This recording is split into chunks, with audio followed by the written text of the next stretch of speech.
The silent Cry Lieutenant Commander Marcus Vega rubbed his tired eyes and took another sip of recycled coffee that tasted like metal shavings. 3 years stationed aboard the monitoring outpost Cerberus, floating in the cold darkness beyond Neptune's orbit, and the most exciting thing he'd logged was a rogue asteroid 2 months ago. The isolation was supposed to build character. At least that's what his commanding officer had said before shipping him to this frozen tin can. Another quiet night in paradise, Marcus muttered to the empty communications bay. The only response came from Atlas, his AI companion whose holographic form flickered to life above the central console. "Your sarcasm levels are approaching dangerous thresholds again, Commander," Atlas replied in its synthesized voice. "Perhaps you should consider meditation. Perhaps you should consider—" Marcus stopped mid-sentence as every screen in the communications bay suddenly blazed with activity. Warning lights bathed the room in crimson as data streams cascaded across multiple monitors. "Atlas, what the hell is that?" The AI's hologram shifted from blue to amber. "Unknown transmission detected. Origin point. Calculating. Approximately 4.7 light-years distant. Constellation Centaurus. Signal strength suggests artificial origin." Marcus felt his pulse quicken. First contact protocols flashed through his mind as he leaned over the primary console. "Is it directed at us?" "Negative. This appears to be a broad-spectrum distress beacon. The signal is heavily encrypted and utilizing frequency patterns outside known human parameters. The screen showed wave patterns unlike anything in Earth's databases." Marcus had studied xenolinguistics at the Academy, more as a hobby than serious preparation, but this was beyond theoretical. This was real. Begin decryption protocols, full spectrum analysis. And Atlas, classify this black level.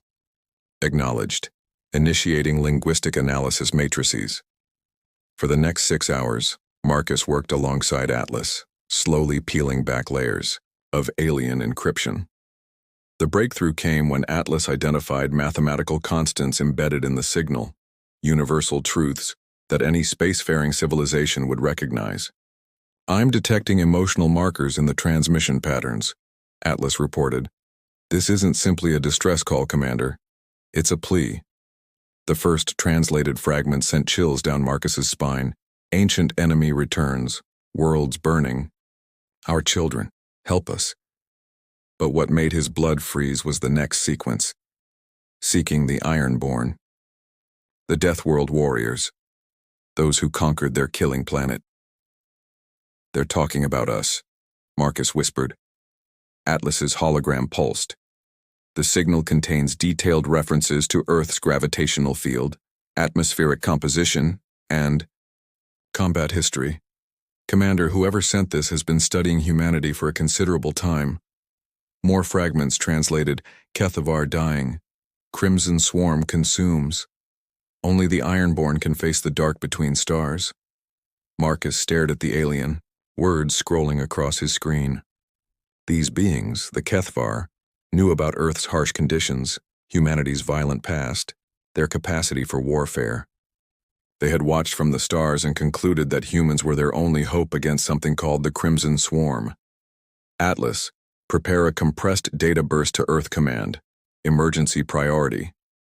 Message ready for transmission, Commander."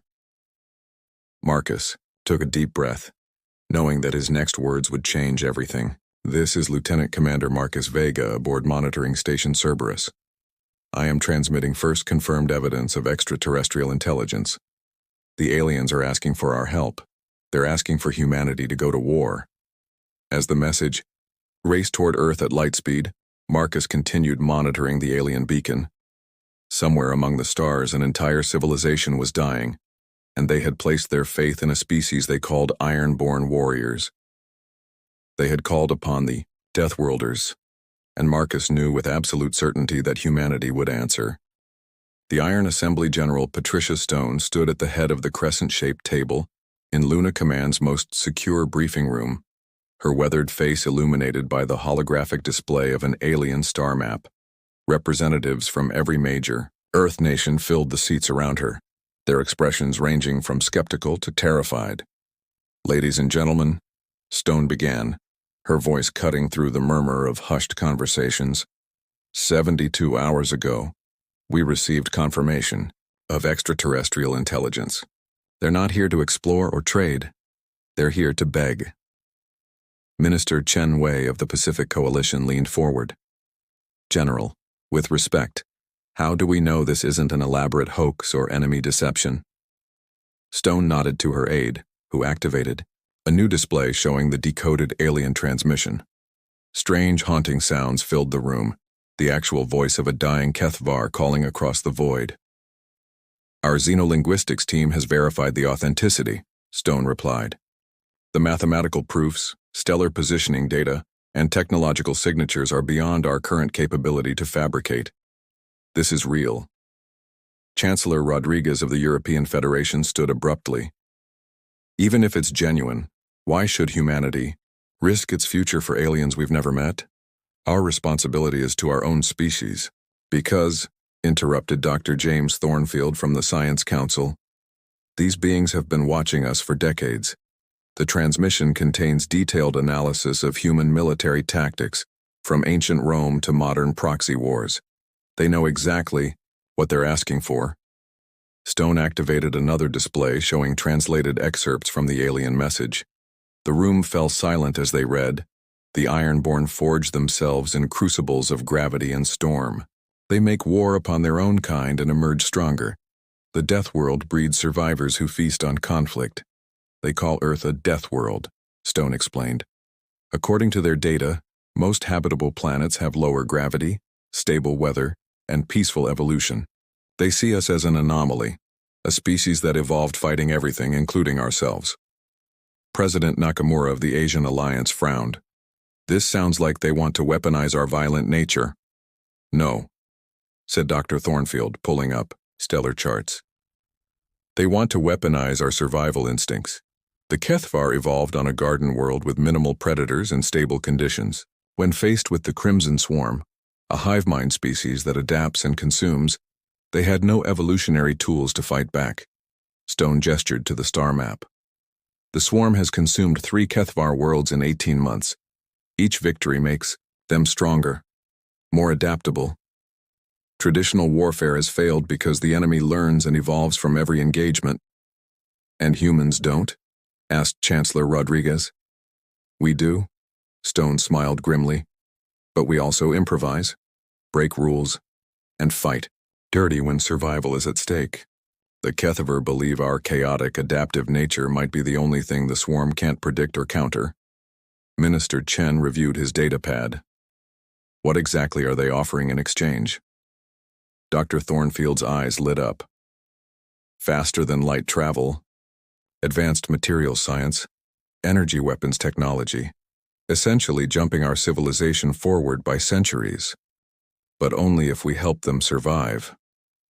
The room erupted in debate. Voices rose as representatives argued the merits of intervention versus isolation. Stone let them argue for several minutes before calling for order. The Kethvar transmission included coordinates for their last stronghold, she announced. If we're going to act, we have maybe 6 weeks before the swarm finds them. President Nakamura stood slowly.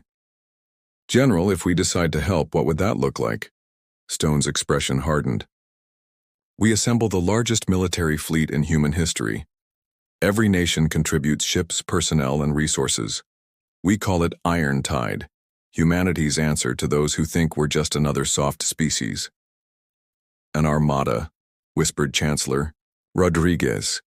A crusade, corrected Stone. The Kethvar didn't just ask for help. They challenged us to prove we're the survivors they think we are. Dr. Thornfield activated a final display showing Earth from space, scarred by ice ages, asteroid, impacts, and human conflicts. Every extinction event, every war, every disaster made us stronger. Maybe it's time to take that strength to the stars. The vote was closer than Stone had hoped, but it passed. As representatives filed out to begin the largest mobilization in human history, Stone remained behind, staring at the alien star map. Her aide approached cautiously. General, do you really think we can win? Stone turned, her eyes reflecting the cold light of distant stars. The Kethvar called us Ironborn warriors from a Deathworld. Tomorrow we find out if they were right.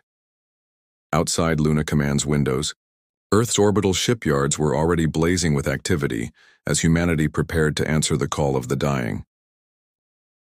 The storm unleashed Captain Ezra Kane gripped the command chair of the flagship Titan's Wrath as his fleet dropped out of hyperspace in a blaze of twisted light. Before them hung a world of crystalline cities and soaring spires, the last bastion of the Kethvar civilization. Above it, like a plague of metallic locusts, swarmed hundreds of crimson ships. Battle stations, Kane commanded, his voice steady despite the sight before them. All ships, implement formation, Chaos 7. The bridge of Titan's Wrath hummed with controlled energy as 847 human vessels arranged themselves in what appeared to be a completely random pattern. No symmetry, no predictable lines, pure tactical chaos that had driven military academy instructors to despair for generations. "Captain," called Lieutenant Torres from the communication station, "we're receiving a transmission from the planet's surface." The main screen flickered to life, revealing a tall, ethereal being with silver skin and luminous eyes. The Kethvar's voice carried exhaustion and desperate hope. "Ironborn Fleet, I am High Regent Zelak. We did not truly believe you would come." Kane stepped forward. "We're here now. What's the tactical situation?" "The Crimson Swarm has been probing our defenses for 3 rotations.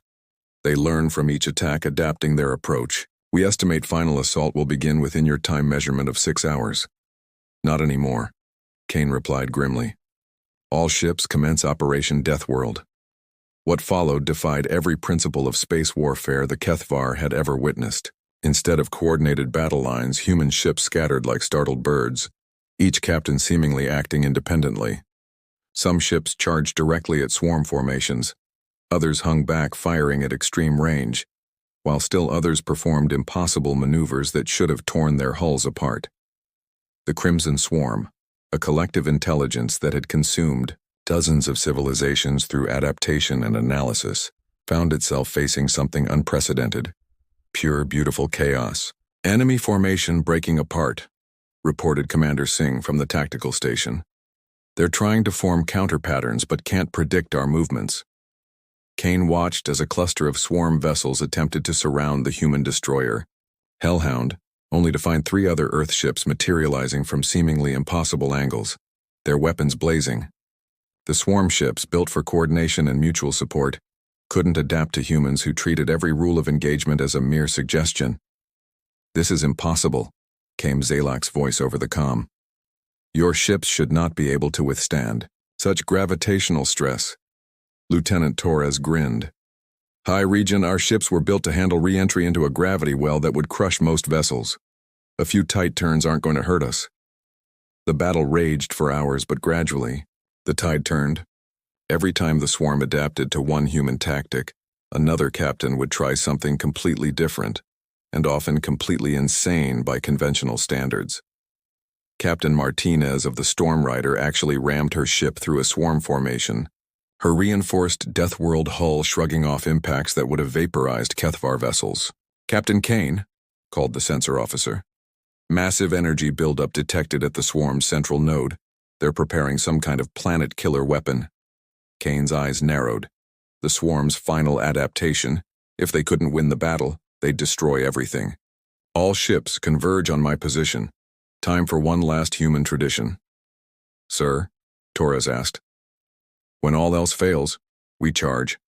The entire human fleet, battered but unbroken, formed a spearhead with Titan's Wrath at its tip. They accelerated directly toward the swarm's command cluster, ignoring the thousands of weapons targeting them. "This is madness," Zelak whispered over the comm. "No," Kane replied, watching as his ship's armor blazed with enemy fire. "This is human." The spearhead punched through the swarm's defensive screen like a bullet through paper. The collective intelligence, faced with beings who would literally throw themselves into certain death rather than accept defeat, experienced something it had never encountered before. Fear. Titan's Wrath and her escorts reached the command node just as it prepared to fire. Kane didn't hesitate. "Ram speed, all power to forward shields. The flagship, built in Earth's orbital, yards to withstand the crushing embrace of a Deathworld's gravity. struck the alien command vessel amidships. The impact sent shockwaves through both fleets, but when the light faded, the swarm's coordination began to collapse. Without their central intelligence, the individual swarm vessels became confused, directionless. The remaining human ships, their hulls scarred but their spirits unbroken, methodically finished what their flagship's sacrifice had begun. As the last crimson vessel fell silent, Kane pulled himself up from the debris-strewn bridge of his crippled but intact ship. Through the smoke and sparks, he could see Kethvar vessels rising from their world's surface, not to fight but to celebrate. "High Regent," Kane called into his damaged communicator. "The swarm is broken.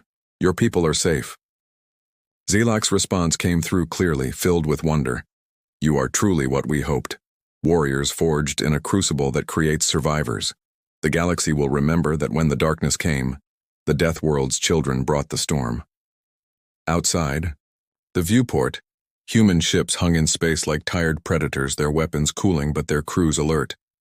They had come to the stars not as explorers or conquerors, but as protectors. The Ironborn had answered the call, and the universe would never be the same. In the distance, Earth's children began the long journey home, carrying with them the gratitude of an alien race and the knowledge that humanity's greatest strength had always been its refusal to surrender no matter the odds. The Deathworlders had heard the cry and unleashed the storm.